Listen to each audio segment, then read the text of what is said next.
Sir జెండా ఎక్కడ sir పెట్టుకున్నా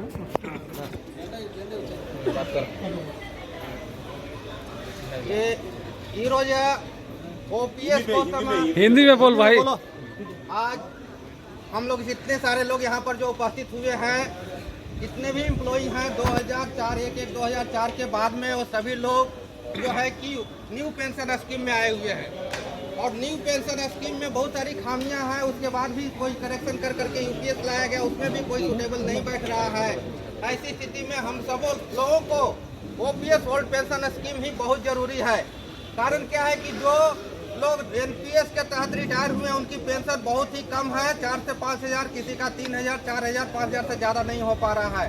वैसी स्थिति में हम लोगों के साथ में बहुत बड़ी धोखा हुई है और ये बहुत नुकसान हो रहा है। क्योंकि एक रिटायर होने के बाद में अगर 40% हमारा पैसा गवर्नमेंट रख रही है, उस 40% का इंटरेस्ट भी हमको नहीं मिल पा रहा है। तो वैसी स्थिति में हमारे साथ में बहुत धोखा हुआ है। और इंडियन गवर्नमेंट में 2 तरह के रूल्स चल रही है। एक मिनिस्टर्स के लिए, एमएलए एमपी के लिए अलग रूल्स है, और ये रेलवे एम्प्लॉय जो 40 ईयर्स तक के जॉब कर रहा है या 2004 के बाद में जो ज्वाइनिंग लिए, उन लोगों के लिए एनपीएस लाया गया है। बहुत ही घटिया कानून बनाया गया है। एक ही देश में, भारत में 2 तरह का कानून, एक मिनिस्टर के लिए, एमएलए एमपी के लिए अलग। अगर वो 5 साल के लिए जीतता है तो उसको ओल्ड पेंशन स्कीम चाहिए, अगर 4 बार जीतता है तो उसको 4 पेंशन मिलता है। और हमारे एम्प्लॉइयों के लिए 30 साल 40 साल जॉब करने के बाद भी एक पेंशन नहीं गवर्नमेंट दे रही है। कहाँ की नीति है, कहाँ की गवर्नमेंट है? ये कोई भी गवर्नमेंट आ रही है या आएगी, हम समझ रहे हैं ये जो है कि हमको देने वाली नहीं है, लेकिन हम अपनी डिमांड मांगेंगे और देने के लिए विचार करना पड़ेगा गवर्नमेंट को।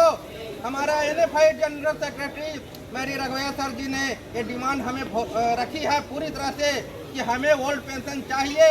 और इसी के अगेंस्ट में हमारा अगेंस्ट पार्टी जो है वो क्या बोल रहा है वीडियो में कि हम गवर्नमेंट से बात किए हैं, आप यूपीएस ले लो या एनपीएस ले लो, गवर्नमेंट नहीं देने वाली। आप कैसे कह सकते हैं कि गवर्नमेंट नहीं देने वाली है? हम लोग इतनी मजबूत टीम है, हम लोग इतनी सारी डिमांड करते रहेंगे, अपनी पहचान बनाते रहेंगे, हमें देना होगा। क्योंकि आप अगर मिनिस्टर रह करके पेंशन ले सकते हैं तो हमारा भी अपना हक है हमें ओल्ड पेंशन लेने का। क्यों नहीं देंगे? अगर आप नहीं देंगे तो अभी वो ओल्ड पेंशन स्कीम छोड़ दीजिए, नहीं लीजिए, तब मैं जानूंगा कि आप में भी उतनी ताकत है ओल्ड पेंशन स्कीम छोड़ने के लिए। अगर आप नहीं छोड़ सकते तो हमें भी दीजिए, और नहीं तो अगर न्यू पेंशन स्कीम तो हमारे एम्प्लॉइयों के ऊपर लागू किए हैं तो आप भी अपने ऊपर लागू कीजिए। तब मैं जानूंगा कि आप सरकार का असली मकसद जो है वो सभी के लिए एक है। एक देश एक कानून, हमारे प्रधानमंत्री मोदी जी भी बोलते हैं एक देश एक टैक्स।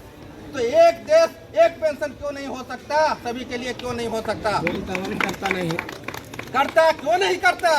ओल्ड पेंशन स्कीम करना पड़ेगा। तो कि वो छोड़ दे तो हम भी मान जाएंगे, वो अगर नहीं छोड़ते हैं तो हमें भी लेने का हक है, मांगेंगे, चाहे जैसे भी दे, रो करके दे, हंस करके दे, देना होगा। और मैं लेके रहूंगा। हम एम्प्लॉइयों के साथ में अन्याय हो रहा है वो नहीं सहन करेंगे, ले करके ही रहेंगे। जय हिंद, जय भारत, जय एनएफआईआर जिंदाबाद, एनएफआईआर